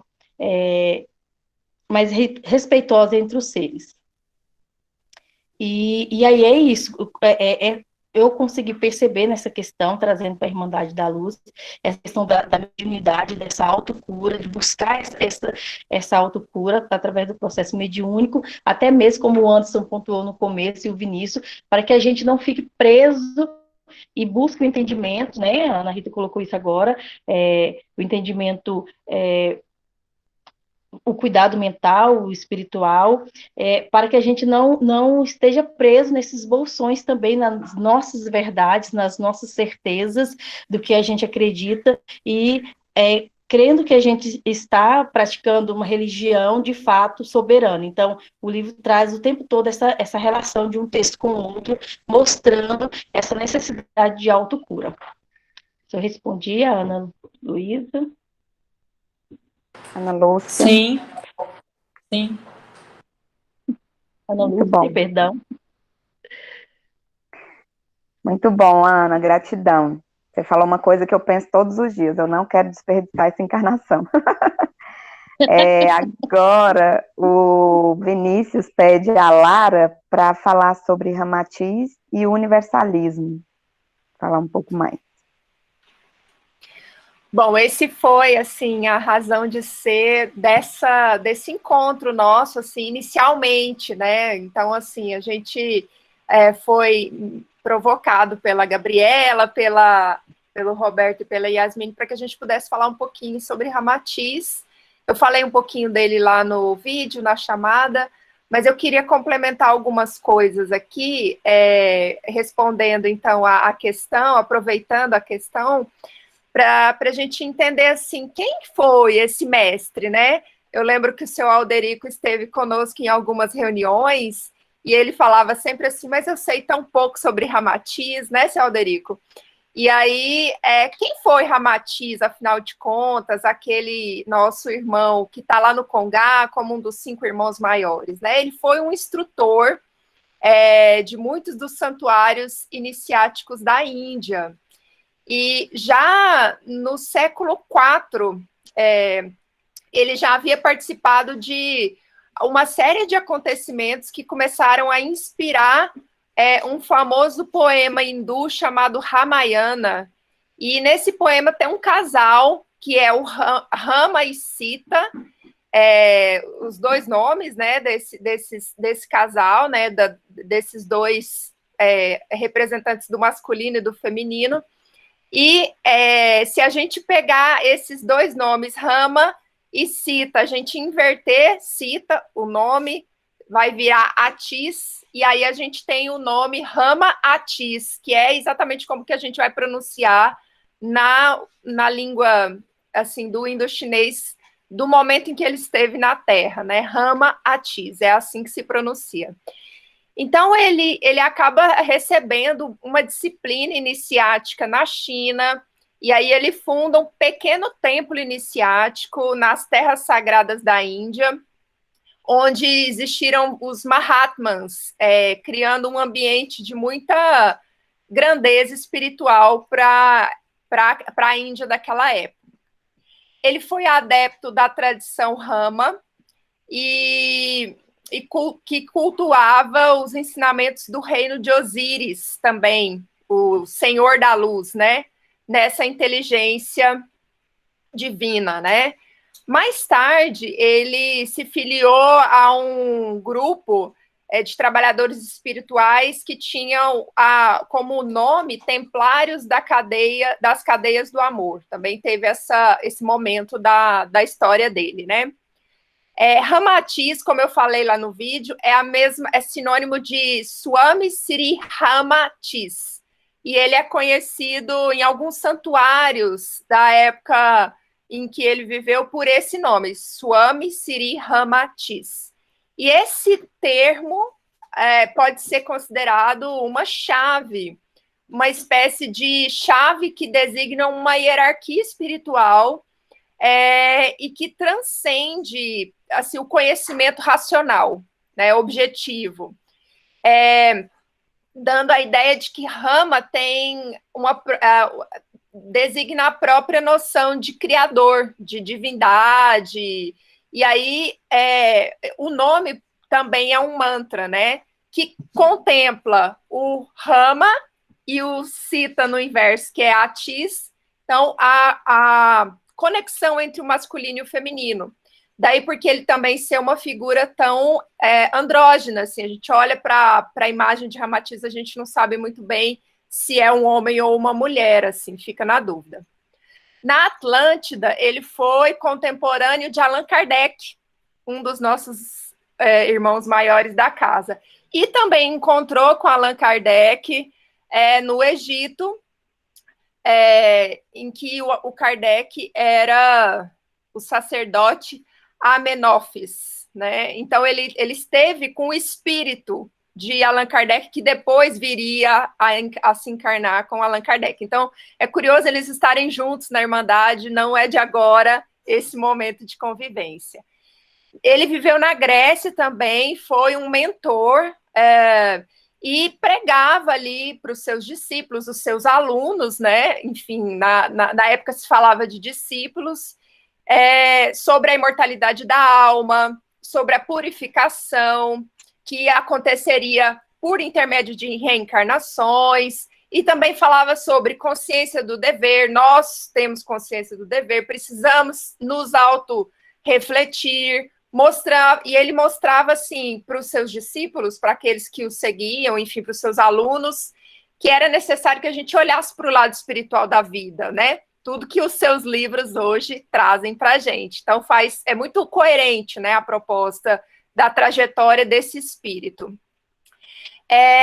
Ele estudou também e observava, a partir da leitura dos astros, né, assim, por isso que ele fala um pouco de astrologia, que existia uma ordem superior dominando o universo. De alguma maneira, ele vai trazer isso nas suas obras. E aí ele vai, então, acabar sendo um dos fundadores de uma fraternidade chamada Fraternidade da Luz e do Triângulo, que é, na verdade, a junção de duas fraternidades. É a Fraternidade da Cruz, representando Jesus e o Ocidente, e a Fraternidade do Triângulo, mais ligada às tradições espirituais do Oriente. E daí que vem, então, a resposta para a ideia de universalismo. Essa Fraternidade da Luz e do Triângulo, ela junta essas tradições espirituais que no nosso planeta ainda se encontram separadas, né? Como se não fosse possível a gente compreender o conhecimento iniciático espiritualista oriental e o conhecimento crístico. Não, ele propõe, a partir dessa fraternidade, que esses conhecimentos podem, sim, andar juntos, e propõe exatamente isso nas suas obras, e é essa a ideia do universalismo. Então, a proposta da Fraternidade da Cruz e do Triângulo tem a ver, então, com a ideia de que os ensinamentos de Jesus são um elo, assim, muito importante e definitivo de outros instrutores espiritualistas, como Antúlio, Hermes, que o Dib trouxe aqui para a gente na live que ele foi falar sobre as leis cósmicas, Buda, Confúcio, Lao Tse e outros espiritualistas do Oriente. E aí essa união faz com que Ramatiz tenha, então, tanto assim, devotos e seguidores, né, que seguem, que são cristãos, quanto aqueles que respeitam as correntes espiritualistas do Oriente. Então, em termos assim gerais, é por isso que Ramatiz é conhecido e reconhecido como um irmão que junta as coisas, junto Oriente e Ocidente, por isso que aí o Vinícius está com seu turbante para representar essa figura, né, assim, do Oriente. O turbante é uma característica, né, assim, é um figurino do Oriente, mas ele está profundamente conectado através do universalismo com essa visão de que Buda não está sobre Cristo, mas eles se unem numa visão universalista. Gratidão, Lara. Nós temos ainda 4 questões e vamos ver se dá tempo de fazer todas, né? Agora, tem aqui uma questão da Ana Lúcia para o Anderson, pedindo para que ele fale sobre fascinações coletivas nos momentos críticos da transição planetária. Vini, minha querida, posso te fazer uma sugestão? Sim.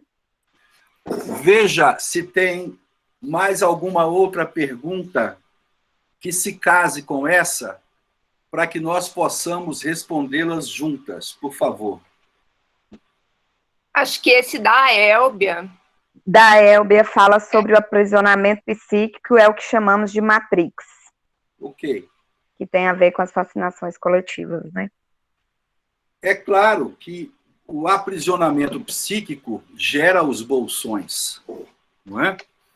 E o aprisionamento psíquico, com os seus respectivos bolsões, são uma representação dessa Matrix. O nome Matrix, ele é muito interessante pelo seu significado em si, que não vamos adentrar agora, mas pela representação do filme Matrix, né, que é uma trilogia que fez muito sucesso.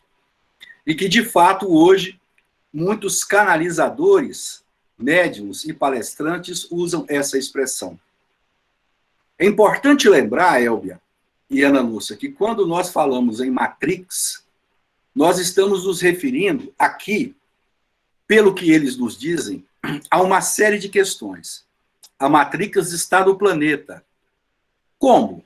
Ela está presente nas religiões, no sistema educacional, na economia, na mídia, na cultura e, principalmente, na forma como estes ensinamentos da Matrix, que na sua totalidade negam a fraternidade, negam a convivência, negam a tolerância e, principalmente, negam o amor, fascinam as mentes a ponto de que permaneçam adormecidas num estado matrixial, não é?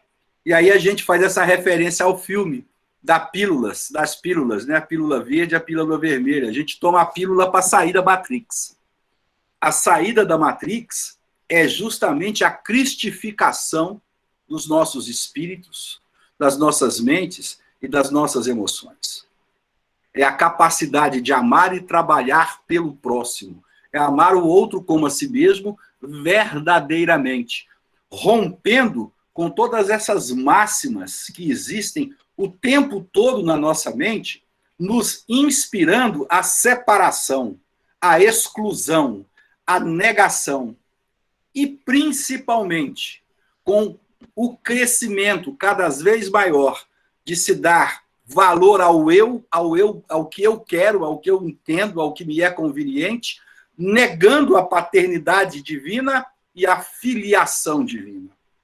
Né? Portanto, a Matrix, ela se configura em tudo isso. A Terra regenerada e a ascensão planetária visa romper com todo esse sistema em todos os seus níveis. Fala-se, sim, na mudança total do sistema econômico que escraviza as pessoas com dívidas que elas não têm, que são impagáveis. A corrupção, a mentira, o sistema político, ou seja, tudo que aí está nos fazendo acreditar mentirosamente que a vida é isso que nós estamos vendo e vivendo o tempo todo, e não é. Nunca foi. Mas precisamos passar por isso e vencer isso. Vencer a Matrix. Uhum. Obrigada, meninas. Se não responder, eu vou pedir para que vocês mandem aqui. A Elbia falou que é bom saber que ela saiu da Matrix. Enquanto o Vinícius direciona aqui para Ana Lúcia.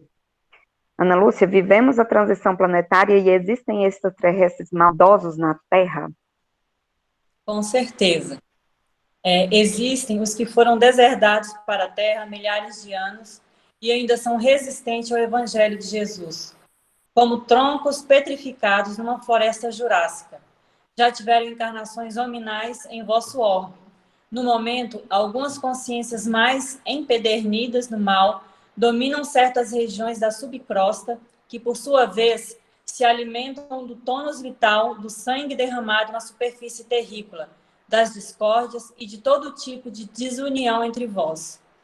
Mas encontrando-se a humanidade terrícola sob o mais grave exame de todos os tempos, sob a tesoura do jardineiro divino, que almeja as flores do Cristo, desabrochando em sua plenitude odorífica espiritual, nada mais normal que estipar-se os espinhos danosos e retirar-se as ervas daninhas do terreiro adubado. A administração sideral do orbe julga os vivos e os mortos que vivem na psicosfera do planeta. Contudo, permite que somente extraterrestres cristificados sejam autorizados a visitá-lo. Consciências de outras procedências cósmicas que incluem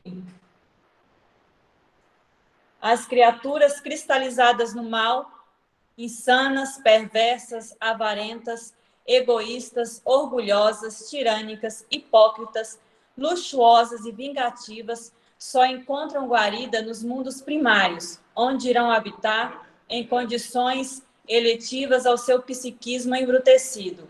Assim, não existem extraterrestres do mal do lado de cá que não sejam os que vieram degradados para o orbe em momentos propícios para esses deslocamentos no passado. Naturalmente, a vazão das insânias e maldades dos homens, com sua violência e o belicismo diário com que costumam agir na Terra, inibiria até os habitantes cavernícolas dos planetas inferiores à Terra, pois o vosso orbe no momento está enfermo.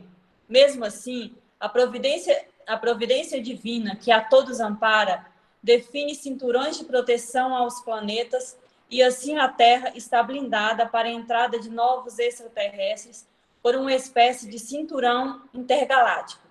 Em verdade, a proteção é maior para os visitantes de fora, dado que os contatos com a civilização terrícola são altamente perniciosos na atualidade para outras consciências em evolução, mesmo que em pouco mais adiantada em relação ao vosso ciclo evolutivo.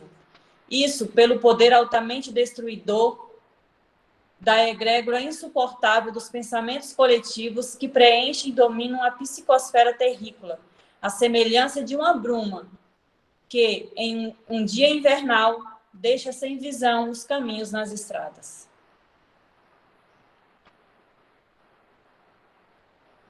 Gratidão, Ana.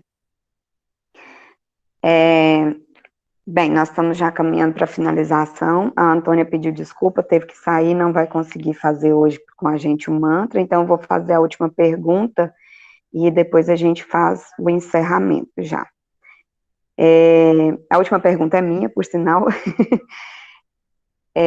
Eu estou fazendo aqui uma relação com a história do pai Ambrósio, né, que o Anderson contou no início, pensando na questão de como a história se deslanchou no sentido do irmão estar julgando o pastor, né, e rindo, chacotando, e o pastor continuou o caminho dele ali, e eu fiquei muito pensando nisso, assim, agora eu faço uma pergunta, pode ser a Lara ou o Anderson se sentirem de responder, de um jeito meio que subjetivo, mas quando a gente pensa, por exemplo, na questão da Matrix, né, existe um universo inteiro fora de nós, mas também existe um universo inteiro dentro de nós, no sentido das emoções, do nosso próprio corpo físico, né, de todas as nossas limitações, e o Anderson falou também no início sobre a questão de ter disciplina, de gente ter comprometimento, disso e daquilo, e me veio muito assim,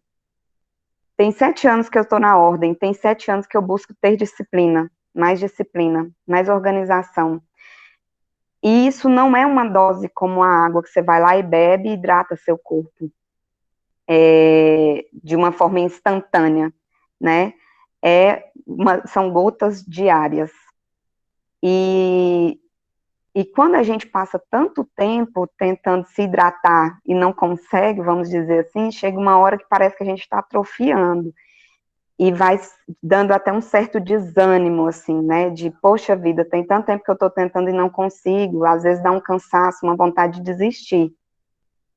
Então, nesse sentido, para o caminho da evolução, para o caminho, né, beleza, o planeta inteiro, às vezes também eu me pego nessa também, eu falei que era subjetivo, né, gente? Eu pego nessa pensando, poxa, o planeta tá nessa situação, mas e eu? Eu também tô nessa situação, né? De às vezes estar patinando e sem, parece que não sai do lugar e o negócio não deslancha. Então, não sei se me fiz entender, mas eu gostaria que vocês comentassem um pouco sobre isso. Você quer que eu comece? Você quer responder? Não. Yasmine, a Lara passou para mim aqui. Ah, eu posso falar no final um pouquinho. Uma vez, já tem uns 5 ou 6 anos, nós estávamos passando por um processo aqui na casa que foi talvez um dos mais difíceis que nós passamos. Nós tínhamos que entender, e eu vou usar uma expressão forte, encarnar os 5 elementos correspondentes a cada uma das nossas alas. E, para tanto, nós fizemos 5 trabalhos na Casa de Feitio, justamente para vivenciar essas experiências. Todas elas com várias canecas, né, várias cumbucas de ayahuasca. E todos nós estávamos vivendo momentos difíceis nas nossas vidas pessoais. E estávamos também às turras conosco, uns com os outros. Olha como é que as coisas se juntam. Né? E muito era disso. O que um tinha que fazer e não fazia, e o que um começava e não terminava, não é? Mas, mesmo assim, nós fomos cumprir a nossa obrigação. Lá pelas tantas, o irmão que estava conosco nos chamou. Ele nos tirou da estrela, nos fez sentar juntos, próximos a ele, e nos disse várias coisas sobre isso. E eu me recordo de algumas delas, mas eu quero colocar 2 pontos que são essenciais. Não há como ser diferente pelo fato de estarmos aprisionados ainda nesse corpo e ligados a tantos débitos passados e atuais.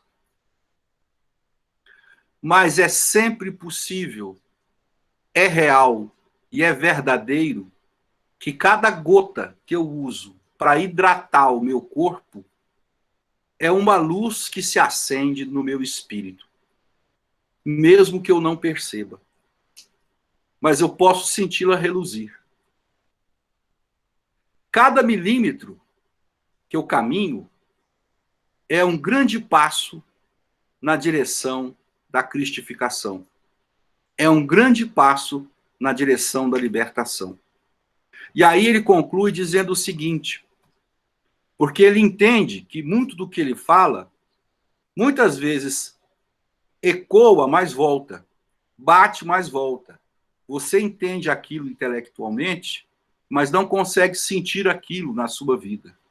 Porque a gente acaba colocando os nossos problemas e as nossas dificuldades, todas elas, numa proporção maior e mais forte do que tudo que recebemos.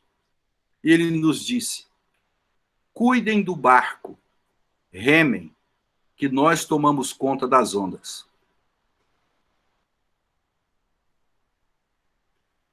Quando nós entendemos isso, a sequência do processo se tornou quase que uma bênção. E nós fomos entendendo que o privilégio é justamente poder caminhar, ter condições de caminhar, saber que o caminho existe. O número de passos que eu vou dar, até onde eu vou conseguir chegar, não importa.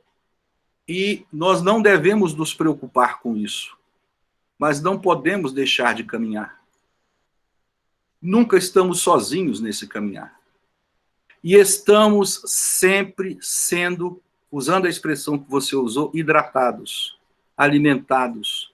Nossa sede está sempre sendo saciada. E às vezes das maneiras mais simples, em gestos muito simples, em momentos muito simples, em pequenas situações que nós não damos importância, mas é justamente aí que o anjo está presente.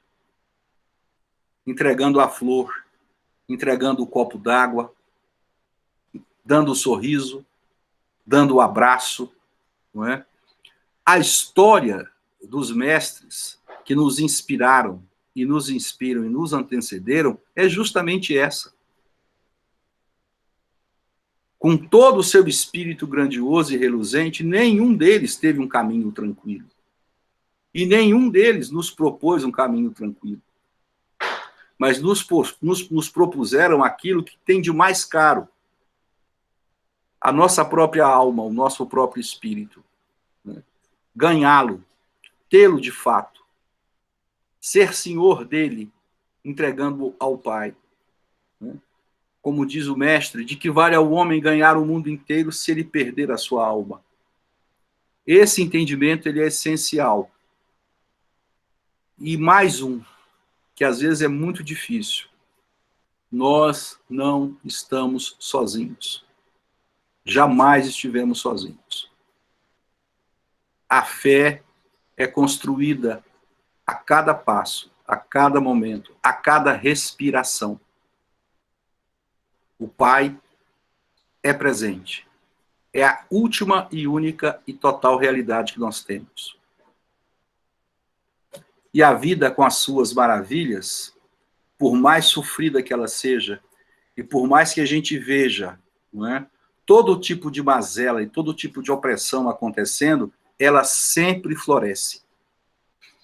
Não é a morte que vence, é a vida que não termina. É a vida que permanece. Ela sempre floresce.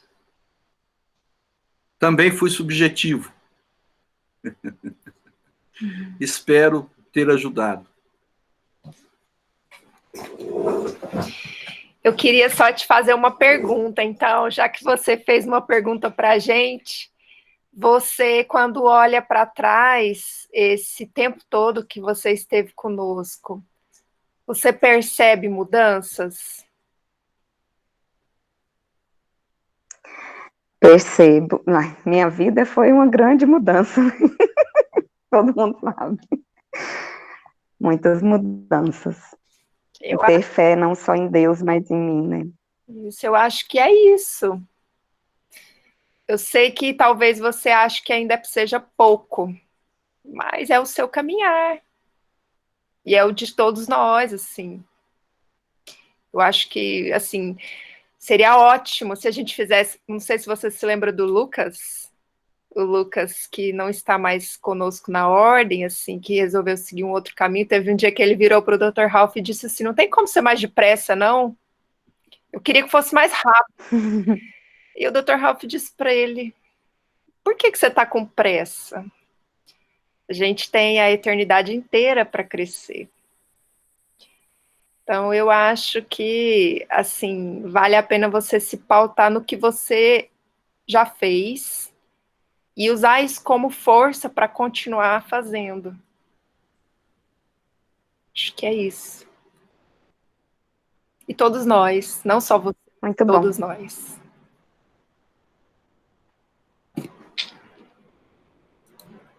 Muito bom. Bem, gratidão Ana Rita pela resposta, gratidão à turma de Ramati. Olha o que a Ana Rita escreveu, né? Eu tô bem com as galinhas. Então, a galinha enche o papo. É isso aí, Ana Rita. Ana Rita cheia das... Ai, ela é o bom humor da nossa ala, né, Ana Rita?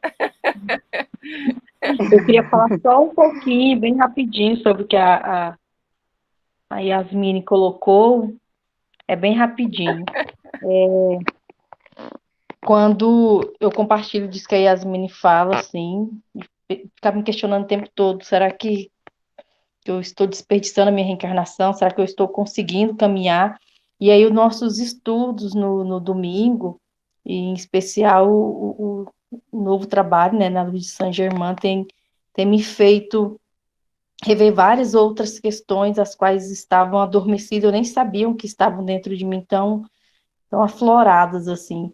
E aí, esse distanciamento do espaço físico da Irmandade da Luz me fez também perceber essa minha responsabilidade comigo mesma e com a espiritualidade, a qual eu sei que eu estou longe, muito longe de conseguir, Yasmin, né, de conseguir isso que a gente pensa que vai conseguir ainda nessa vida, assim, como o Dr. Raul falou com o Lucas, né, calma.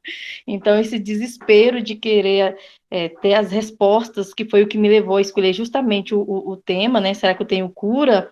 Falei, não, eu já vou logo nesse tópico, porque eu quero ler como que eu faço, eu quero descobrir logo a receita para fazer o bolo. E aí, esse trabalho no grupo de Ramatiz, no domingo, tem me ajudado muito, assim, esse encontro com algumas questões, as quais eu nem sabia que estavam dentro de mim, precisando de ser alimentadas, assim, principalmente o conhecimento. E aí eu aproveito essa oportunidade mais uma vez para agradecer a família Ramatiz, assim, a família Irmandade da Luz, por me ajudar a caminhar cada dia mais, entendendo as minhas limitações, e o mais legal é receber os incentivos, assim, nossa, eu não consigo fazer uma live, eu não vou conseguir participar, eu não vou conseguir apresentar, e aí todo mundo fala, não, consegue sim, vamos juntos, vamos caminhar juntos. E foi um dos pontos que a gente colocou lá, né, assim, foi no trabalho de quarto que a Jaqueline colocou, a gente vai caminhar juntos de mãos dadas a partir de agora, quando a Irmandade abrir com um novo olhar para o individual, mas principalmente como no coletivo, assim, de muito respeito. E é isso. Muito obrigada. Obrigada. Muito obrigada, família Ramatiz. Foi linda a nossa live. Eu quero dizer também que eu estou aqui hoje por acaso ou não, eu acredito que não por acaso. Adorei fazer esse trabalho de mediação com vocês, substituindo a Gabi. E seguimos até o próximo domingo. Eu mesma vou fazer a oração de encerramento para a gente fechar o nosso trabalho de hoje. Yasmine, eu posso fazer o encerramento? Pode? Ah, que ótimo, então. Eu vou finalizar, assim como a gente abriu com uma invocação, né, às falanges do bem. Tem uma segunda parte, né, nos livros de Ramatiz. Essa segunda parte, essa segunda invocação, ela é mais ampla, né, e nesse momento que a gente vive, o universalismo, a ideia de encorajamento para a transição planetária, para o coletivo, é evidente nessa invocação. Então, eu vou fazer essa invocação para que a gente possa encerrar o nosso trabalho e permanecer na vibração da chama violeta e agradecer à Irmandade e encerrar o nosso trabalho, essa nossa apresentação de Ramatiz junto da leitura de Aos Pés do Preto Velho. Do ponto de luz, na mente de Deus, flua luz às mentes dos homens, desça luz à terra. Do ponto de amor no coração de Deus, flua amor ao coração dos homens, volte Cristo à terra. Do centro onde a vontade de Deus é conhecida, guie o propósito das pequenas vontades dos homens, o propósito a que os mestres conhecem e servem. No centro a que chamamos a raça dos homens, cumpra-se o plano de amor e luz, e mure-se a porta onde mora o mal. Que a luz, o amor e o poder restabeleçam o plano de Deus na terra. Salve Deus, salve Jesus Cristo, salve a Virgem Mãe, Maria Santíssima, salve o Patriarca São José, salve os 5 irmãos maiores, salve a Irmandade da Luz. Encerramos esse nosso trabalho e esse nosso encontro de hoje, meus irmãos e minhas irmãs. Pelo sinal da Santa Cruz, livrai-nos Deus nosso Senhor de nossos inimigos, em nome do Pai, do Filho, do Espírito Santo. Amém. Obrigado a todos e todas. Obrigada, gente. Foi muito lindo. Obrigada. Deixa eu ligar, peraí. Muita gratidão.